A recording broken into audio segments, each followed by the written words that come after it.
views and opinions expressed in this program are those of the participants and do not necessarily reflect the views of BronxNet or the program underwriters. Well, much is happening across New York City and in our New York City Council.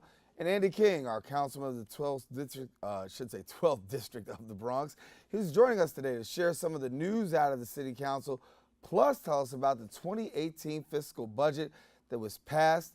And yes, there's some savings. We're going to tell you about that. And then where the money went. That's coming up on this edition of Perspectives with yours truly, Darren Hyman. Let 'em know.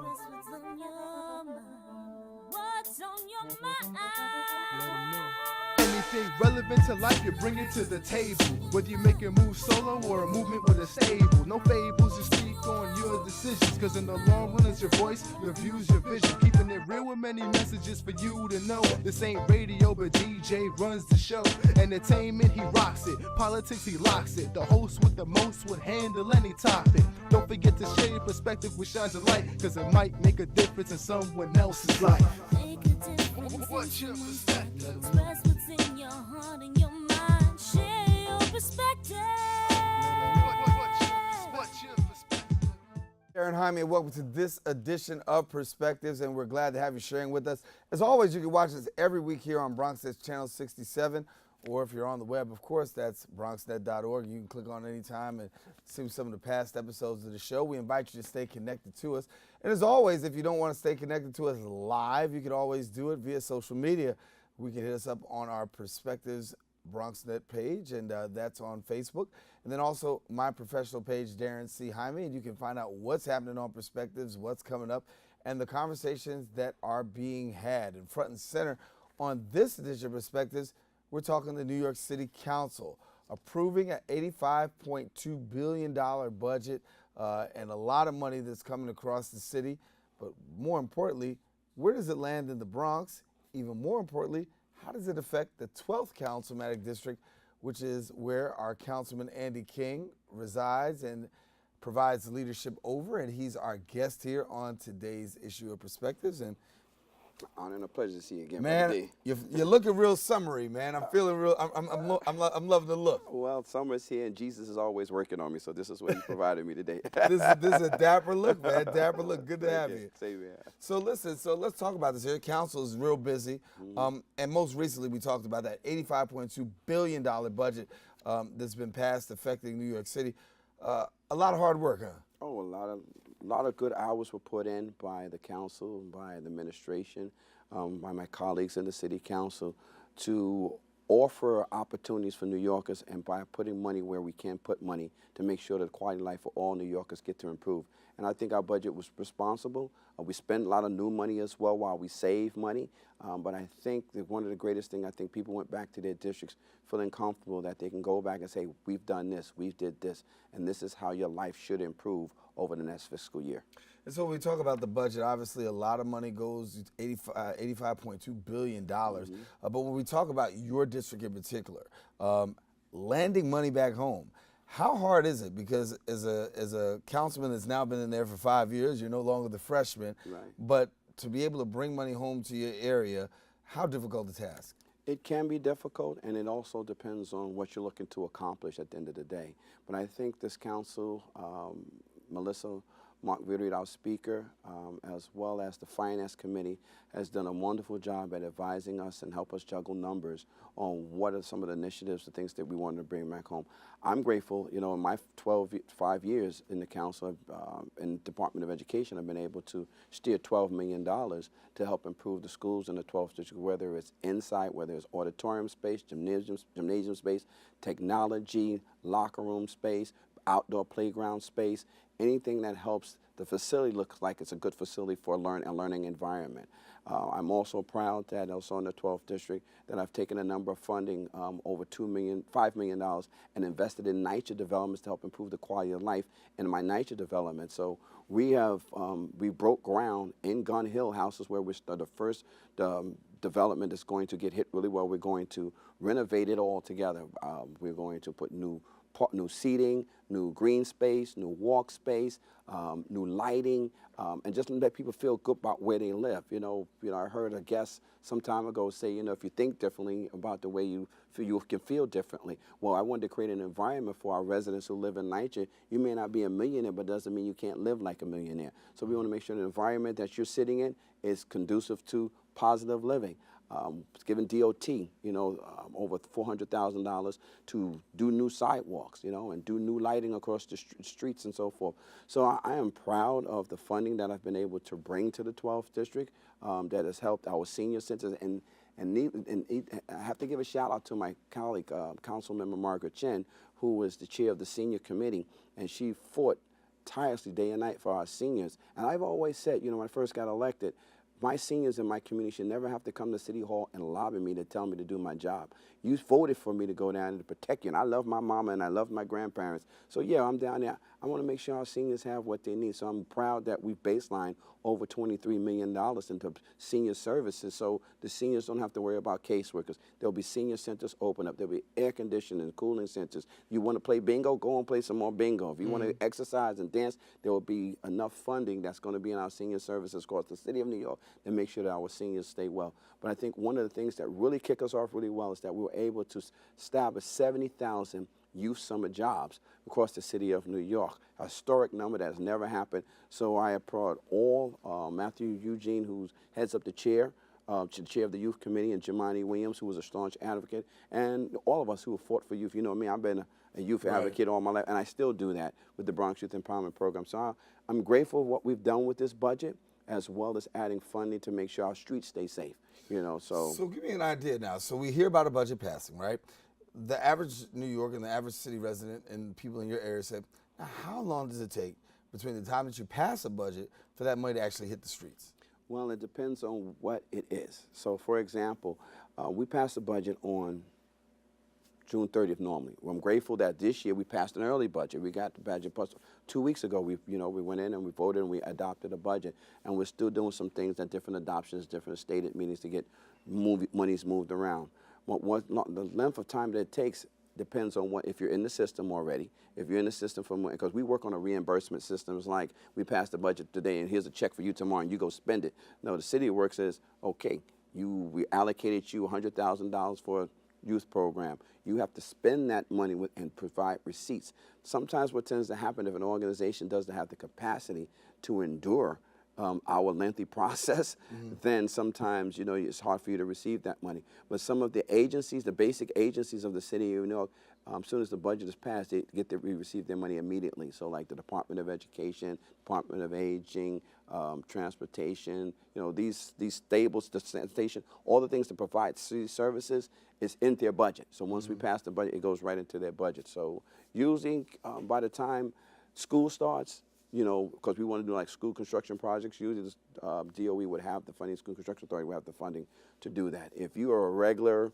community-based organization and it's your first time getting money, it may take you about a year sometimes, but if you're in the system, your money comes pretty fast to you. All right, Councilmember Andy King joining us here in studio talking about what is going on. He's going to let us know in a few minutes what's happening for the summer. There's some summer initiatives that he has that's going on. And then also the controversial bill about circuses that the council member voted against. We're going to get his explanation as to why he votes against the circus.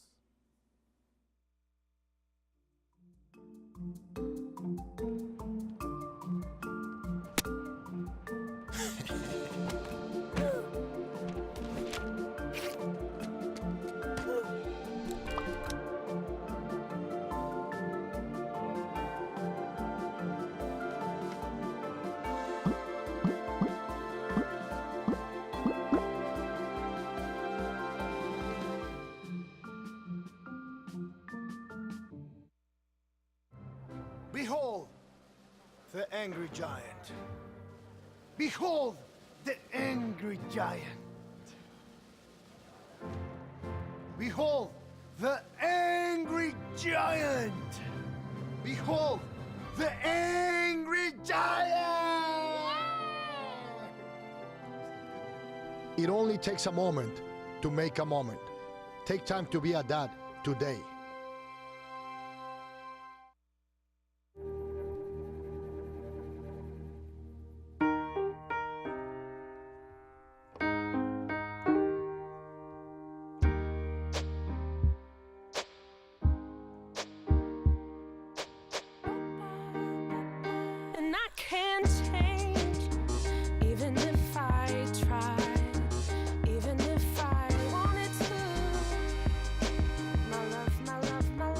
keeps me warm. She keeps me warm. She keeps me warm. She keeps me warm. She keeps me warm. She keeps me warm. We are neighbors and best friends. I love my sister. My heart doesn't see race. Love is love. Our family is no less than any other family. Love is kind. Love is patient. And we're back here on Perspectives. Darren Jaime here with you. Our guest in the studio, Councilmember Andy King. And just to bring you up to speed, earlier this month, the City Council voted to ban the use of wild or exotic animals in circus performances. Now, the legislation defines circus as, quote, any live show or carnival that, along with a clown, acrobat, or stunt performances, this includes performances by live and wild exotic animals that have traveled in mobile housing facilities or were taken from their permanent residence and required to travel for any distance in order to be able to perform.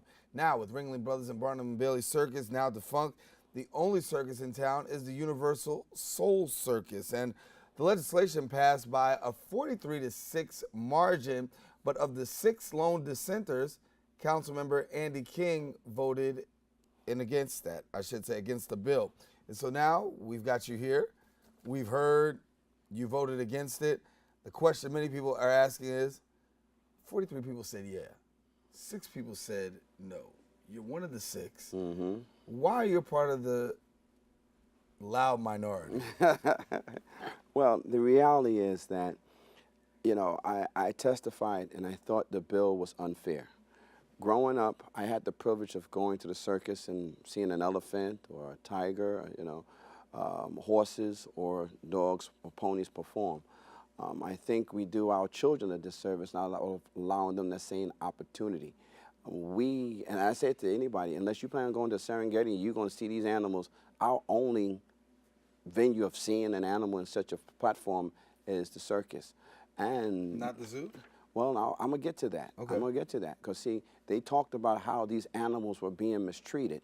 My biggest thing is there's never been the only circus to exist is the Universal Soul Circus. And I said to them, listen, there are rules on the books. If you're doing something wrong in the city of New York with animals, there are rules to punish you. You know, the Ringling Brothers Barnum is done as so as the Big Apple Circus. So there were no circus that exists. So the only circus that exists is the Universal Soul Circus, who have always followed the rules. So if I've been following the rules, why are you going to create another rule to eliminate me? So I just said it was about the animal rights activists coming together with my colleague Rosie Mendez to say, hey, listen, how do we come up with something just to say, because the animal activists that have jobs just to say, I need to do something. Mm-hmm. So I said, listen, this is bigger than that. And I said to my colleagues, do you know the Universal Soul Circus is a minority-owned business? It is the only minority-owned business by blacks in this country of the United States of America, and we get ready to kick it out of New York because of what? Because some activists who never go to the Universal Soul Circus says it's not good.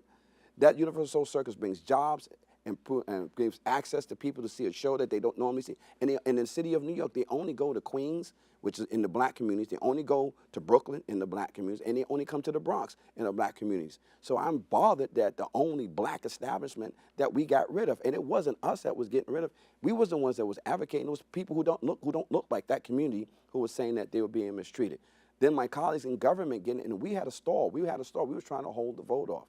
And then that morning, people were called in to have a conversation, and people went from a no to a yes. I'm disappointed because we got rid of that only circus that we have. But if you're really true about animals being hurt, well, when I voted, I said, watch out, Bronx Zoo, because you're next. Because due to the fact you want to talk about an animal who's dancing on the stage in the circus, well, you know, how cruel is it to take a lion or a tiger and put them in 10 feet of space and have them walk back and forth and behind a jail? Because that's what you do when you go to the zoo. They don't have this. You take them out of their natural environment, and they don't have no space to roam around. You know, people go to a zoo, and what do? They throw stuff at the cage. They start roaring, kids start trying to make the lion. They're like, seriously, dude, I'm captive right now. You want me to act like I'm free? No, I'm not free. Mm-hmm. So you want to talk about doing away with the circus, then I guarantee you they're going to come after zoos next. They're going to start trying to figure out how to do land grabs, and I don't even think the council recognized what they did.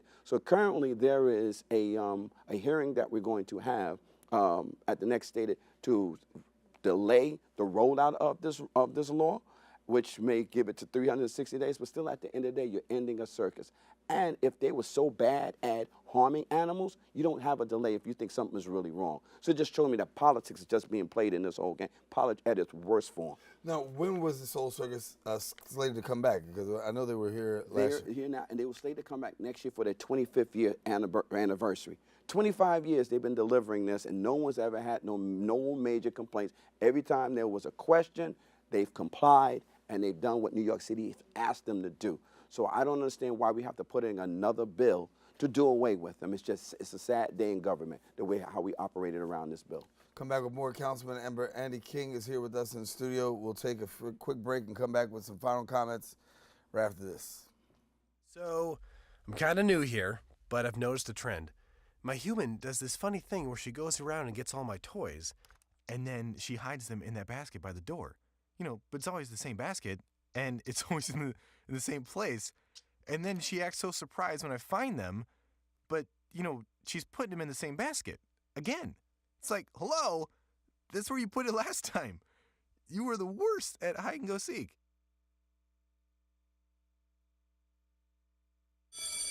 Open up your books to page 360. Did you just look at your phone while you was in class? You played yourself. About inspirational quotes. You gotta believe in yourself. Don't ever play yourself. The key is to make it, so make it. Louise, can you give me an example of an inspirational quote? Don't play yourself. The key is to make it. And who said that? I did. Now that's a major key alert. Learn the real major keys to getting to college at GetSchool.com. How can I help my daughter with her reading? Searching for help with Dachshund Reading. No. Let me try. Sarah's bright, but when she's reading, she has trouble sounding out words. Playing world music. What? I give up. Wait, I was trying to show you how Sarah feels every day. Frustrating, isn't it? Redirecting to understood.org. Join parents and experts at understood.org, a free online resource about learning and attention issues to help your child thrive.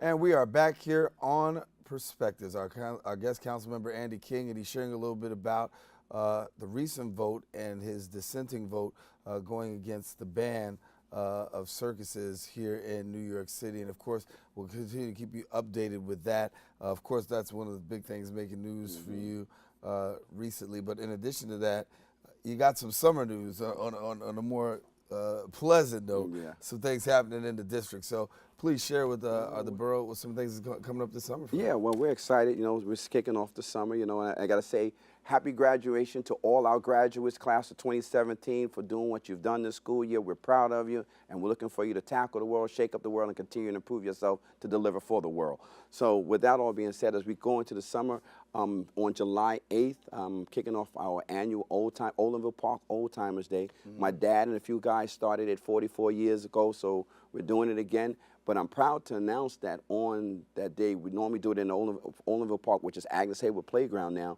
I've allocated $3.8 million. So we're regutting the park. It's going to be a total renovation. So the park will be closed. So we're going to have a big block party in front of 215th to 217th and Barnes Avenue under King's Five-Way, which I renamed the street after my dad's organization. And we're going to have a concert where we got GQ and Allison Williams that are going to perform for us and lighten up with Chuck Chill Out and DJ Red Alert and WBLS and, and just flip out burgers and have a wonderful time. So we're looking forward to that day. That's July 8th. And then in the following month in August, we're in an effort to talk about peace and engaging all people in the neighborhood, and our young brothers are stopping the violence and hurting themselves. We're going to have a basketball game, a celebrity basketball game, right here at Lehman College on August 4th at 7 p.m., Shooting for Peace with the NYPD. But a couple of professional players that will be joining us. Some names have been floated to me so far as Ray Sender, that was Philadelphia Eagles, Steve Burt, who played for Golden State and the Phoenix Suns, Kenny Anderson, who played with the Nets. Of course, we all know Patrick Ewing and Charles Oakley. So these are some names that have been floated to me. So we're looking forward to that game with a number of college personnel and have a lot of fun while we shoot for peace and just build up a borough of camaraderie under that umbrella. And then the following day, August 5th, we're having our community engagement, 12th District Community Engagement, Fun in the Sun Day, which will start from a parade which starts at Eastchester, and we march down into Evander football field, where we're going to have games and rides and food and vendors right on the Evander football field. So that's going to be a really fun foot-studded weekend in August. So I'm excited about all of that. And I'm asking people, as I say, people pay attention to people who participate. Come out and participate, because there's going to be a wonderful, dynamic time that we're going to have this summer. Going to be a great summer for you. Yeah. But not only is it a great summer for you in terms of having activities for your constituents, now it becomes a busy summer for you because you're also up for re-election. Yes. On September 12th is primary day, Democratic primary day in the city of New York. So I'll be asking everyone, and everyone who's watching, everyone who's listening, everyone can hear my voice.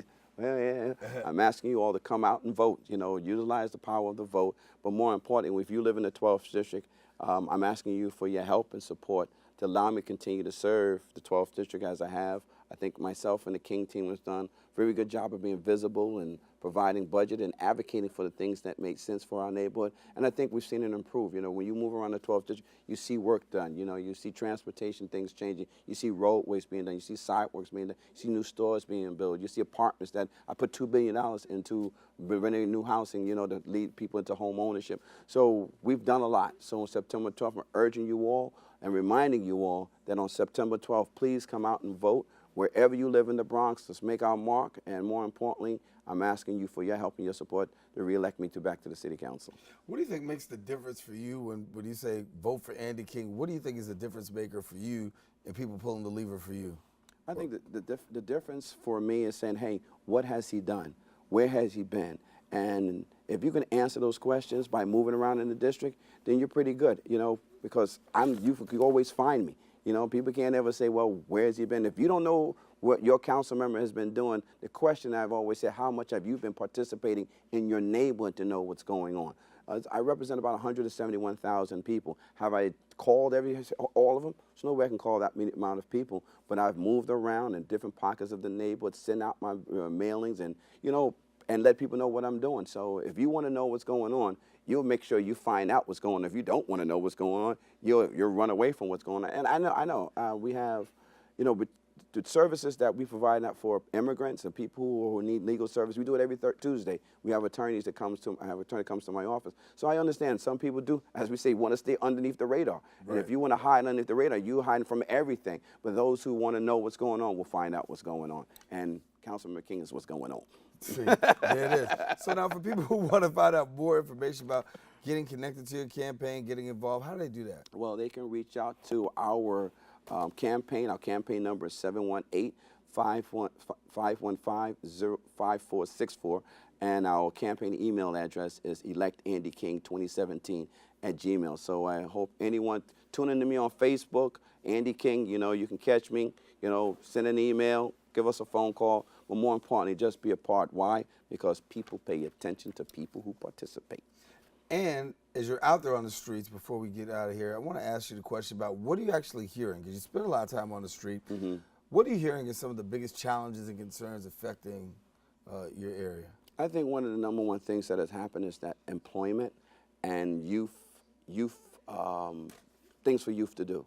But I always remind people, you can bring the water to the people, but you might not necessarily get them to drink it. So sometimes people got to go, if they want to drink the water, they can go drink the water, but the water is there. So when people tell me we don't have youth jobs or we don't have youth services or we don't have youth programs, I say, where have you looked? because I spend over $1 million in just youth programs in the 12th district. So that means you got to go to the schools. You got to go to the NYCHA community centers. You got to go to our centers that are around the community and look for it. You don't necessarily need to start a new thing, but I always ask every senior or every individual said, we don't have anything. I said, what are you doing to talk to a youth, to improve a youth, or steer a youth to a program that's happening out here? So we spend a lot of money in the council, and I just recently said 70,000 youth jobs. So what have you done to stir a child that way? So I think between that and people figuring out their employment opportunities, I think that's some of the biggest challenges. So we've done some stuff in the council to partner up with our unions, with apprenticeships, to get people training, and then have jobs waiting when they finish training. I think the worst thing you can do to a person is train them with no direction, and that's what has happened in the past. So, but more importantly, in the 12th district I move around, a lot of people have said thank you. They've said, you know, you're doing a good job. We appreciate you. And I think that shows the work that we're doing, but it's a testament of the work that we're doing, that I can walk around the district and people don't be mad at me. They'd rather smile at me and shake my hand and say, so I think God has been doing a good job with me, and I thank him every day. And I ask him, please, let me still take the ride with you. That's it, that's it. Well, good to have you once again. Thank you. Wishing you a happy and a blessed summer. Yes, thank you for coming and sharing with us, and you continue to do the work that you're doing. Councilmember Andy King of the 12th Councilmanic District right here in the borough of the Bronx. As always, you can get connected to his office. You saw the information at the bottom of the screen. But that's about all the time we have for today's episode of Perspectives, and the councilman joining us. Thanking you for watching us. Now, you can check us out every week here on BronxNet Channel 67. If not, hit us up on the web. And like I told you, hit me up on Facebook. The professional page is Darren C. Jaime, and there we can find out more about that. Until next time we meet, stay safe, share your perspective with somebody else. It just might make a difference in somebody else's life. Take care. Anything relevant to life, you bring it to the table. Whether you make a move solo or a movement with a stable. No fables, you speak on your decisions. Cause in the long run, it's your voice, your views, your vision. Keeping it real with many messages for you to know. This ain't radio, but DJ runs the show. Entertainment, he rocks it. Politics, he locks it. The host with the most would handle any topic. Don't forget to share your perspective with Shines of Light, cause it might make a difference.